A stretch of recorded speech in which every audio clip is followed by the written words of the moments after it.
sure if he should call it a war, despite the fact that he has been calling it a war from the very beginning.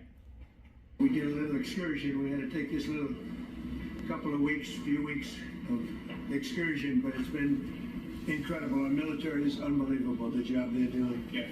You just said it is a little excursion, and you said it is a war. So which one is it? Well, it's both. It's both. It's an excursion that will keep us out of a war, and the war is going to be, I mean, for them it's a war. For us, it's turned out to be easier than we thought.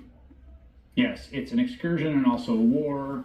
It's a military engagement, but not a war. It's about to be done because it's basically ended, but it's also just the beginning.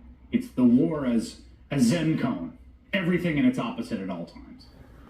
That was in an event in Cincinnati, Ohio earlier today, part of a tour across the heartland to convince voters that everything's fine.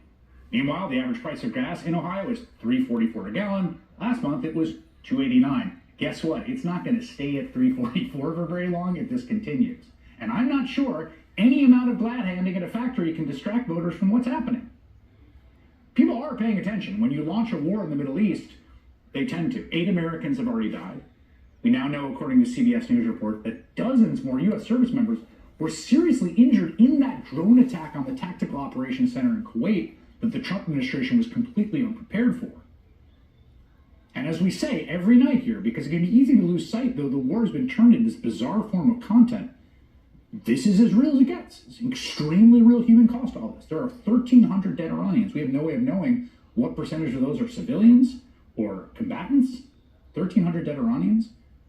Over 600 dead in Lebanon from an Israeli assault. They say is targeting Hezbollah there, but has leveled parts of the southern part of that country. 13 dead in Israel alone. So amid all the chaos and death, how did our wartime president spend the afternoon? By palling around with internet personality and aspiring boxer Jake Paul in Kentucky. And, of course, dancing to the YMCA. There you go. At least he's having fun, right? He's having a good time. He seems to be enjoying himself. That's how the commander-in-chief is behaving. During the war of choice he started, the region literally on fire.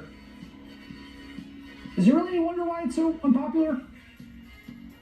Look at this great chart from the New York Times comparing the